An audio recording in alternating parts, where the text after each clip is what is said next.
All right, welcome again to our venue here. I hope everybody had a good time at the conference dinner last night. So those of you from other locations got to experience the real West Texas climate and food.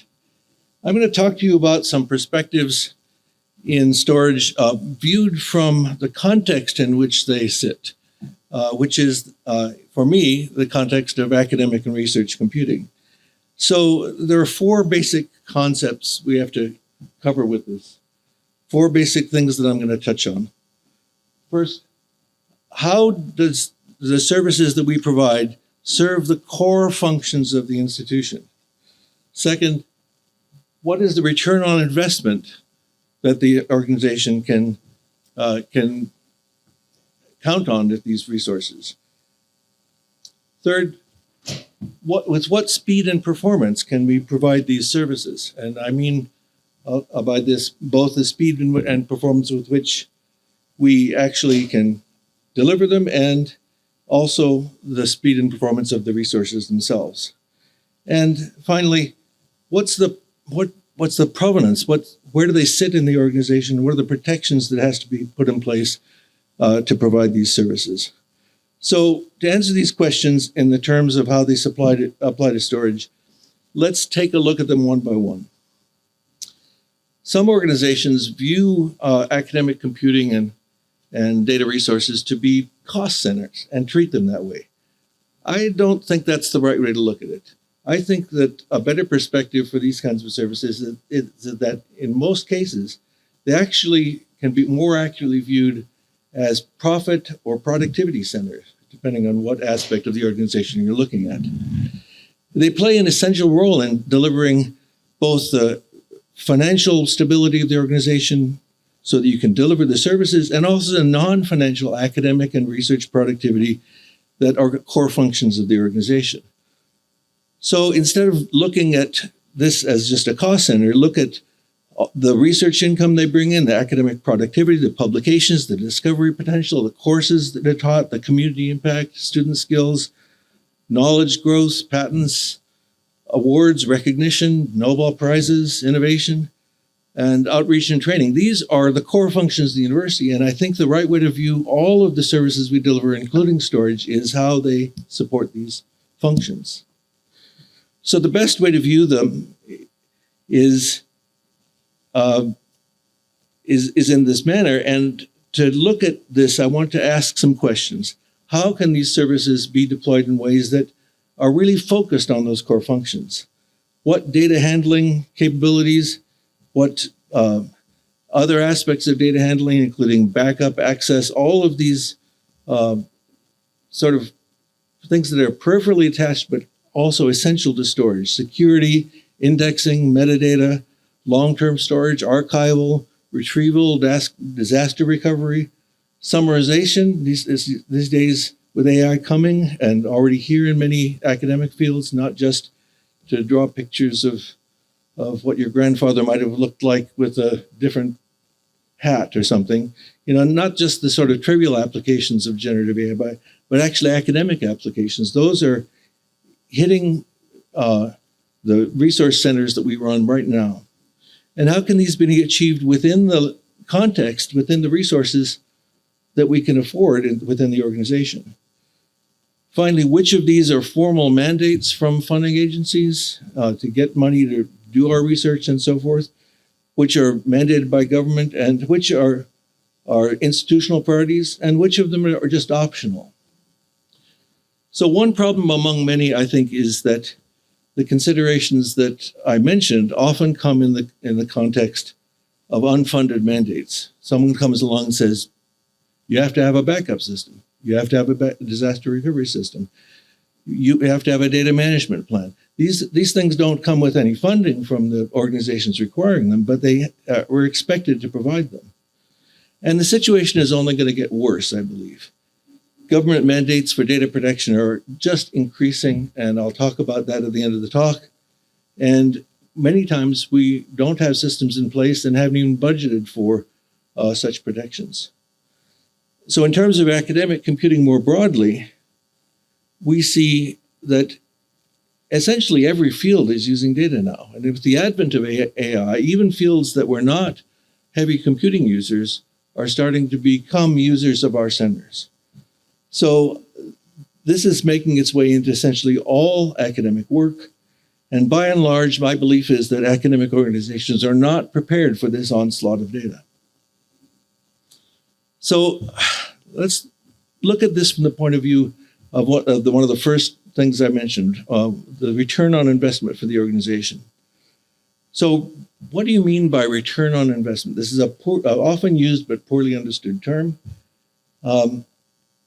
It's essential, in my opinion, to understand the context of such systems in the terms of what they give to the organization in return for the investment. And I'm going to talk about this in detail because we've actually carried out academic studies, surveys over years through the Coalition of Advanced Scientific Computation, and that work is led to several publications.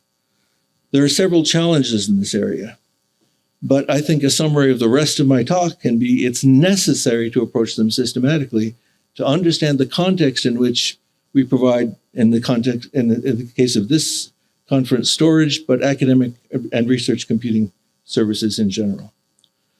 So the simplest way to look at return, and the way that people often never get past as their first viewpoint, is the financial aspects of return on investment. It's simple to define this. What financial value is returned to the university as a result of research and teaching and so forth. So there's the raw value of the externally funded research. I will almost always, when I meet a new administrator, find a way to mention the raw dollar value of research computing that we support. It always surprises them. The F&A, or so-called indirect costs, facilities and administration costs that are obtained through such research, I found that administrators can calculate by 65% in their head almost any number that you give to them. And they are very quick at that kind of calculation. Some organizations charge users directly for access to these resources.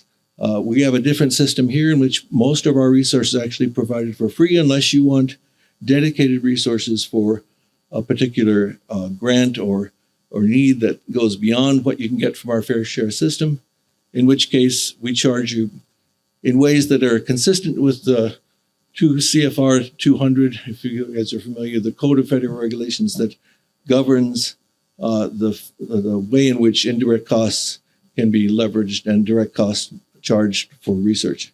So basically conform to the federal procurement guidelines. There's a financial return that can be in the form of cost avoidance. So I always find a way to mention the cost that it would take the university to provide the services that we provide if they were to buy them on the cloud market. So the cost avoidance is a very easy number to calculate numerically. This is an easy set of statistics for institutions to gather for each method of delivery. It's very easy to go and price what it would cost to do things in the cloud to get the cost avoidance number. It's very easy to document what you actually are spending and what it's bringing in. Despite this simplicity, relatively few institutions, and we carried out surveys that I'm going to summarize in a second here, relatively few institutions actually gather such statistics and report them internally. So here's some examples of financial return on investment factors. And there's a paper that I'm co-author on with Craig Stewart and others, published in the PERC conference in 2019. And it itemizes some easily gathered statistics that almost any organization can, whether you're academic or not, can document. And what they're good for. So it systematizes this factor. So let's think about the definition of return now. In non-financial terms, there are also returns that can be documented just as easily, or almost as easily, as financial ones. Most organizations exist for some purpose other than just money, right? Universities especially, we have a whole set of priorities that we think we're good at or we value. There's publications and academic output. There's training and instructions of students and staff and faculty. There's recruitment and retention of forefront researchers. I have a friend at Princeton, and he says the administration doesn't care about anything except how well can we recruit faculty based on the resources that we offer for computing. All the other factors that may apply are interesting, but that's the one they focus on.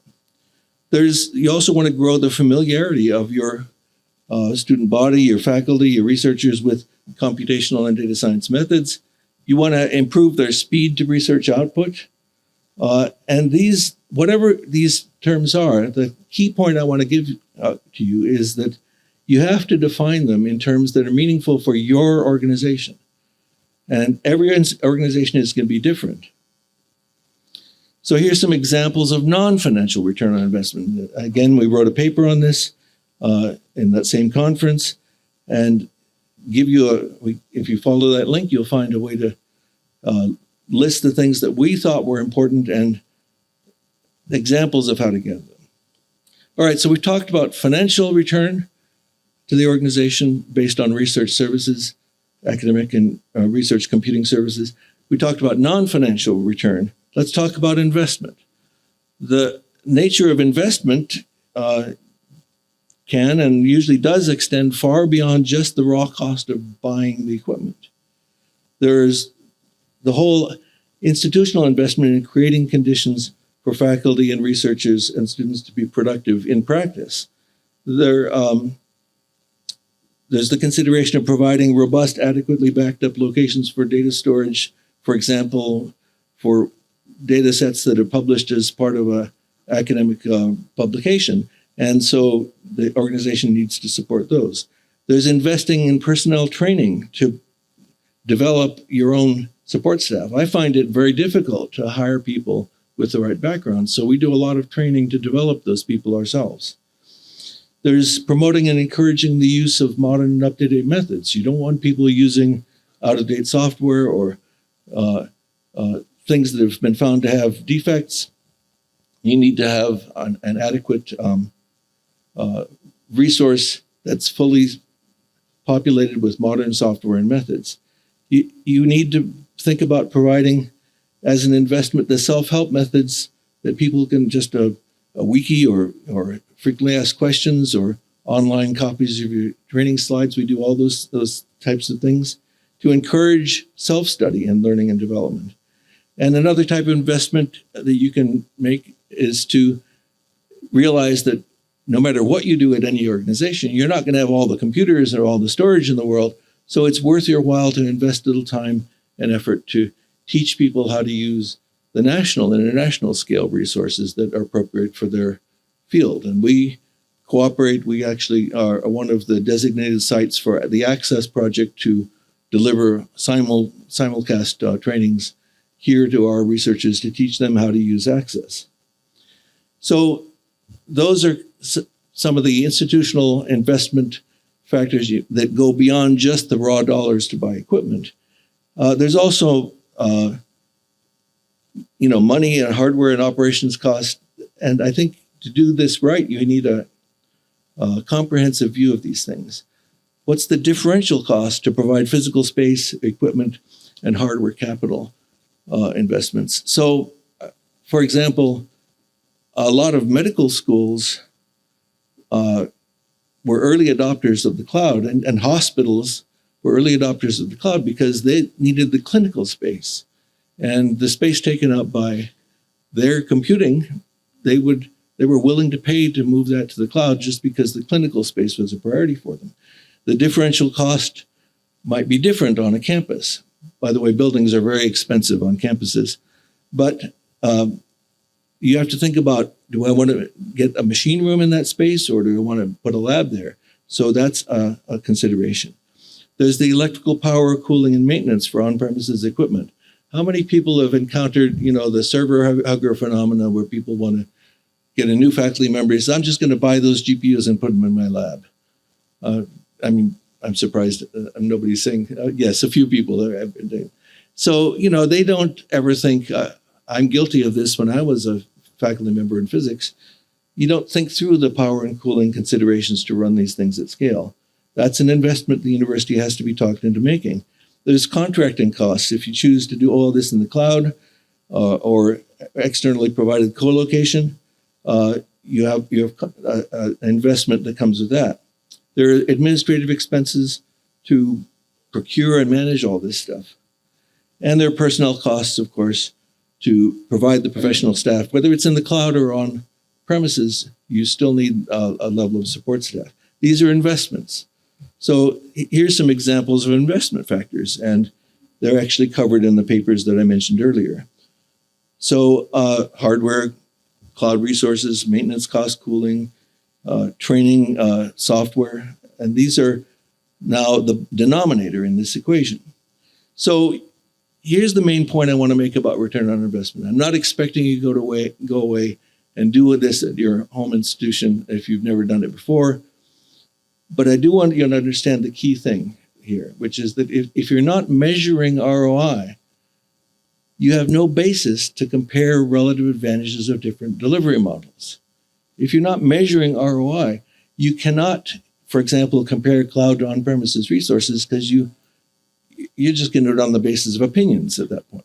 So that to really compare different approaches, and this applies to storage as well. If you want to apply ROI methods to understanding how to deploy storage, you have to figure out, well, okay, this is really cheap hardware, but maybe the software is all open source and I'm going to have to invest a lot of time and effort in my staff to maintain it.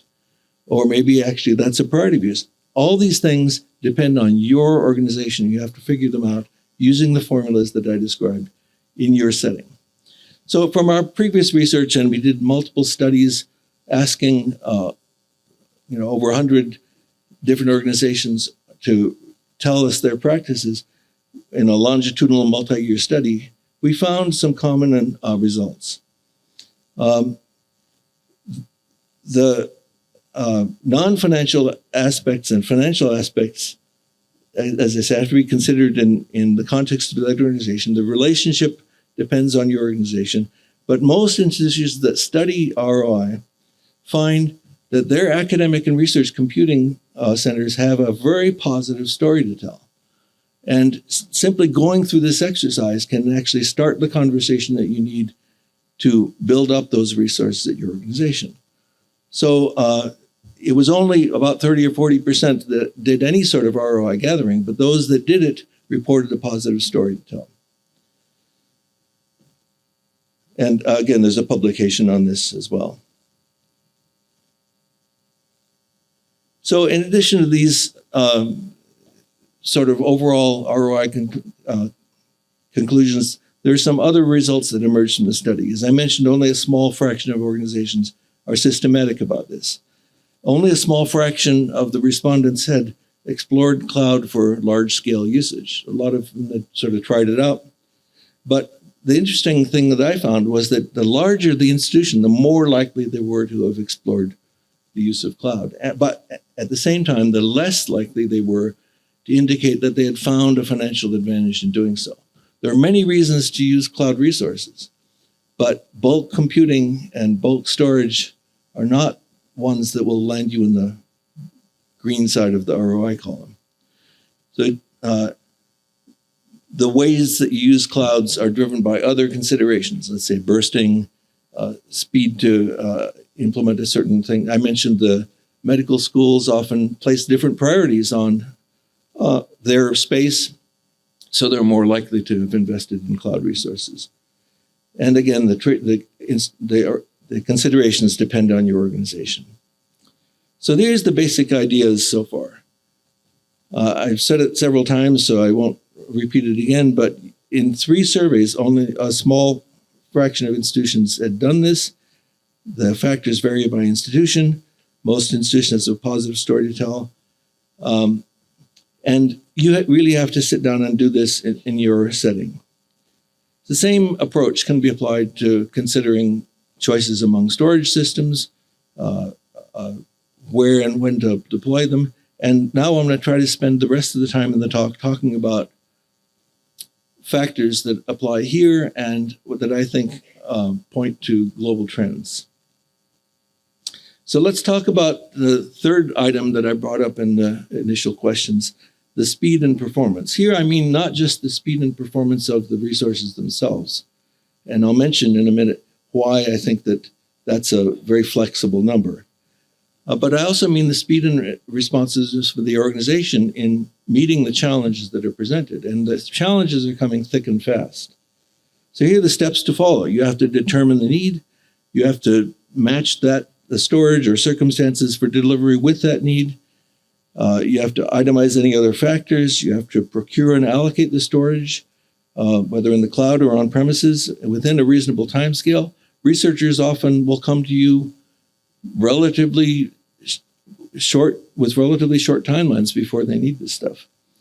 And you have to be ready for that. And you have to verify through measurement that the need has been met. Ideally, you would do this as quickly as possible. I mention this point because this is not something that universities are good at, making decisions quickly, getting responsive. I can't tell you the number of times that a researcher has contacted me and the steps I need to go through to meet that need, because they didn't really tell us ahead of time, take longer than they expected to take. So the speed with which you respond is as important as the performance of the resource. So let's talk about the situation right here at Texas Tech. A facility like ours has a wide range of needs, from small to large, and we support, in our case, hundreds of accounts spanning many dozens of research groups and classes.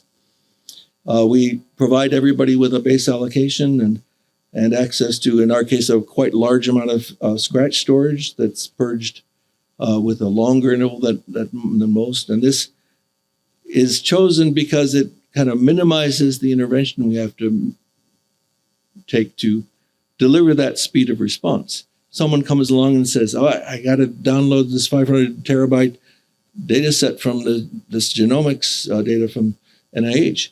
We can accommodate that because we have a generous amount of scratch and it's provisioned on our primary resources. And our purge intervals are actually more like a couple of months, which gives us time to respond to any dedicated needs that they have.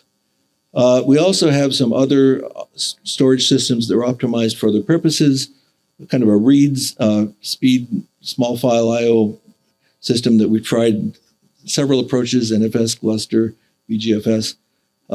Gluster may eventually evolve to be able to serve this needs too. Gluster is our primary storage system for backup, home areas with backup, work areas that are not backed up, protected from purge, and both scratch and dedicated space. We run a separate backup service that's attached to the Gluster file system, but it's a big power vault, so it's just optimized for sort of single client use to run our backup system. So Gluster is kind of the center of all of our storage resources here.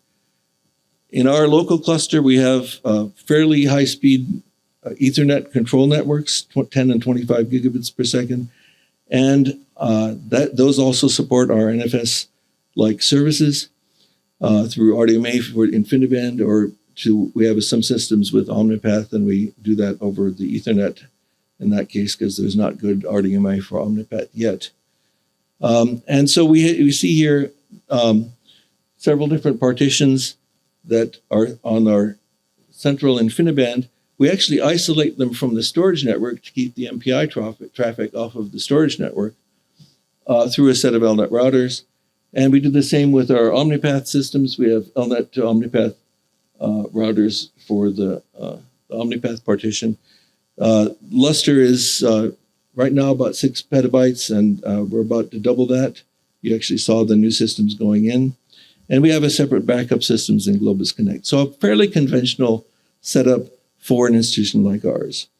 The resources they serve, those of you who went on the tour saw, we have an older cluster, which is based on Omnipath, non-blocking 468 nodes, counting the login node, dual Broadwell system. And then we upgraded that in, it was delivered in July 2020, commissioned in 2021 with what we call the Red Raider edition. Actually, the whole thing is now run as a single cluster, including the older portion. So we call that Red Raider.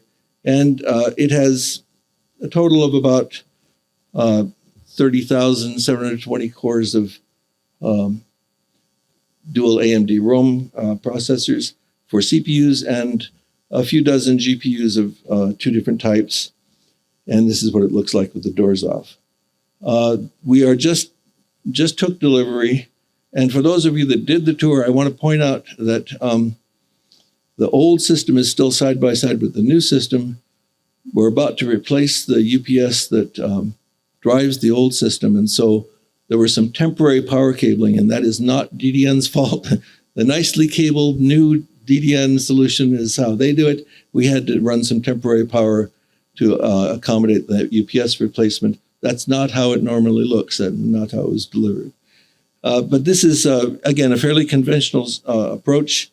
The speed and performance we expect from this is a considerable increase over the old. We hope to get up to about 180 gigabytes per second on the NVMe portion, or sustained to disk at about 100 gigabytes per second. That's to say bytes. And that's a considerable increase over the old system. We provide all of our purchased storage. We got out of the business of letting people buy their own storage servers some time ago. And we've also upgraded the Globus Connect servers to 200 gigabit per second servers for redundancy. We're in the process of switching to BGFS for our NFS services. So these are all fairly conventional systems. They're not huge numbers. I want to point out that these numbers are not like the most important thing these days. The important thing is all the context I gave before.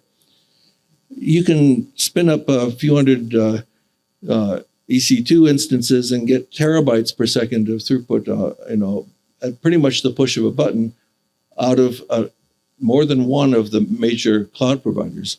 So the performance has to be viewed in context, where we're trying to provide a stable resource within a budget that the campus can afford. All right, I just got about 4 more slides here.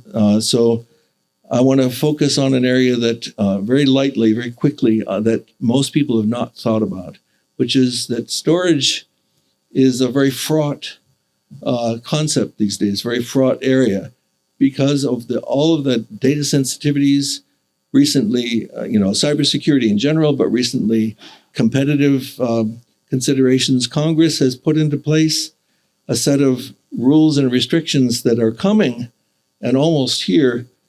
So you may not have heard of them yet, but the Common Security and Maturity Model of it's called CMMC being mandated by the Department of Defense. All DoD grants will have to conform to CMMC rules.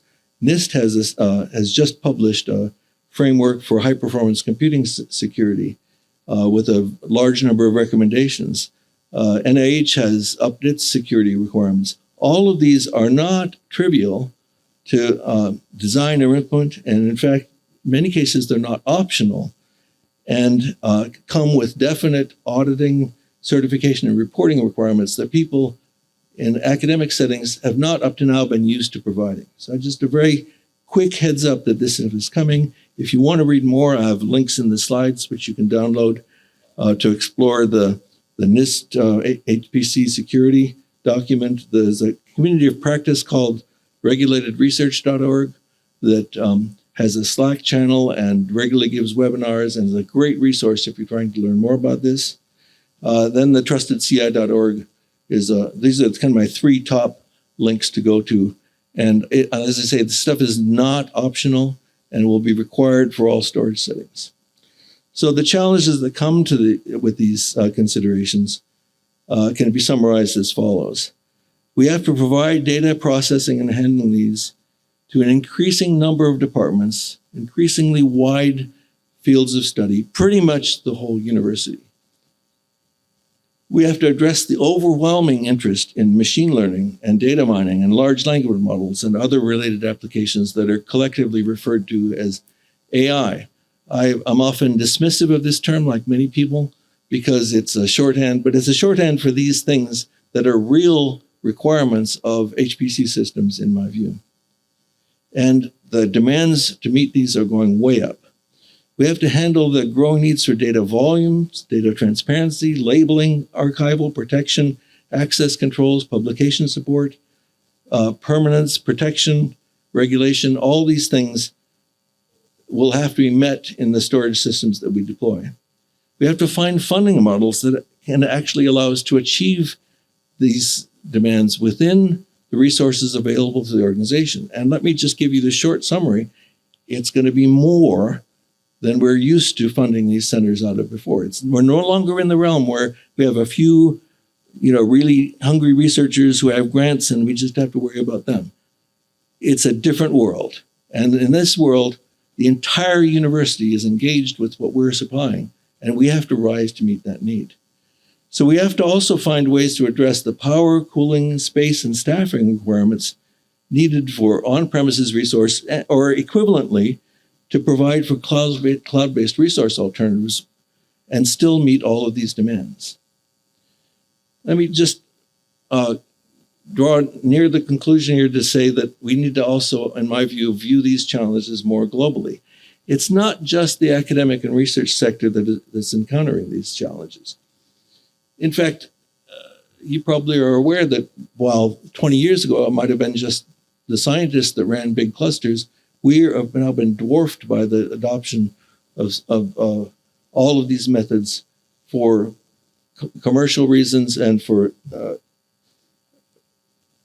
Bitcoin mining, for the cloud service providers. They're building huge scales data centers that are just dwarf ours. But our research has shown that most organizations find it cheaper still, if they're running a center like ours, cheaper by far to actually run it. So this is kind of the dual challenge here. The industry has grown far beyond our scale, but is still providing services at a cost we largely can't afford, at the same time as which the demands on our services are going up by a big factor. As the cost and scale of these resources grow, and as an immediate consequence, the carbon emissions and impact and the cooling and data center design considerations that go with them, they've become significant limiting factors, not just for us, but for industry as a whole. Finding places to put large data centers where power is available and you can actually deploy the physical infrastructure needed to do it is a big challenge, and one that the industry is grappling with, just as we're grappling with it. Academic data centers routinely reach megawatts in scale. Ours is a little smaller than that, but we've been lucky with the efficiency of the things we've chosen. It still requires continuous upgrades.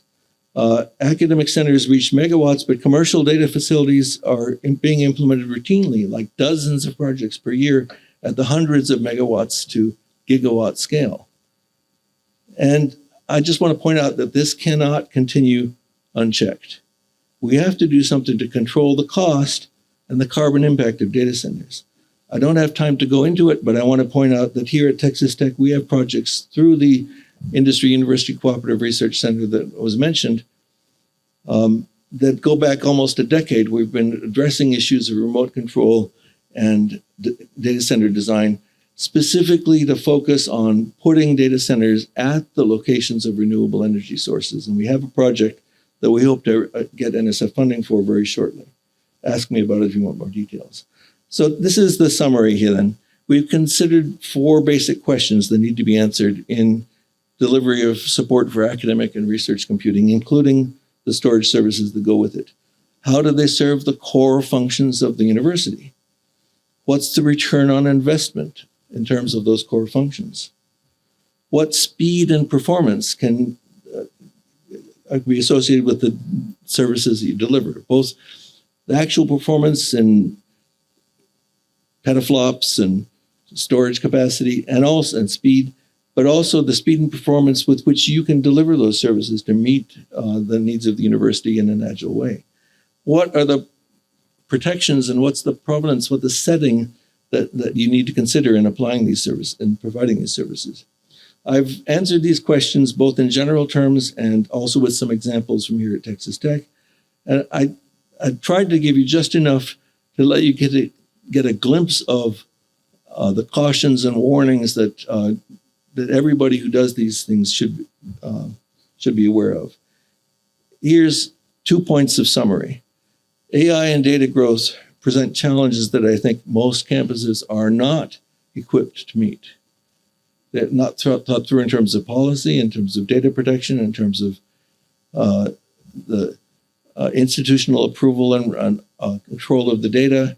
What data, a lot of large language model stuff is mining the entire internet. We don't do that in most science, but even just mining, let's say, the cotton genome, that's with AI, that's something you have to think through. And I don't think most campuses have thought it through. And finally, the trend towards power and cooling requirements that I mentioned needs to be met head on with using academic research to research these opportunities, to address these challenges, and try to steer industry in ways that are lower carbon, more profitable, more consistent with delivering these services in a way that society can tolerate. That's all I have to say.